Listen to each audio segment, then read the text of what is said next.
Polling organizations like Gallup and Pew consistently put the share of atheists in the United States anywhere between 3% to 11% of the population, depending on the survey. Pew's 2014 Religious Landscape study found that 3.1% of Americans identify as atheist, and another study found that 10% of Americans do not believe in any higher power or spiritual force. The thing is, there's some recent research that might suggest that these surveys are way underestimating the share of atheists in the United States population. A study from the psychologist Gervais puts the estimate as high as 26% of the population. Now, Gervais uses a different methodology than Pew or Gallup. Rather than directly asking respondents, "Are you an atheist or do you believe in God?" he designed a poll that indirectly infers people's beliefs. He had a control group and a test group and showed them the same list of questions and asked them,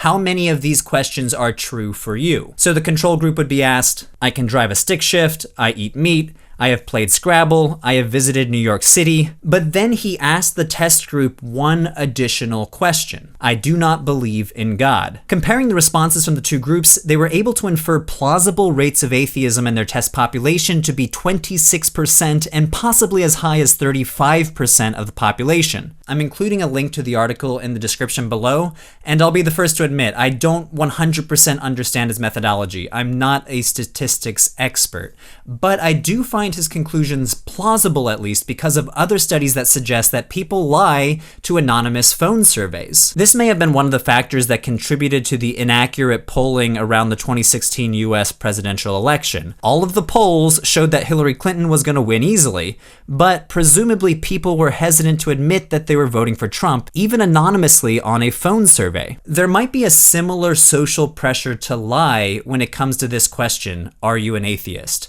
Atheism remains a stigmatized identity in the United States. Studies have found that most people think atheists are more immoral than religious people, and more than half of the population doesn't want an atheist as president, according to a 2011 American Values Survey. And yes, I can see the irony of using surveys to critique the accuracy of surveys, but at the very least, I think it's safe to say that it's plausible that Gervais is right, and that the methods of Gallup and Pew are not getting the full picture. There might be a lot more atheists in the United States than we thought. I'm curious to hear your thoughts on this research, though. Go ahead and read the article and then put your comments below. As always, thanks for watching, and I'll see you next time.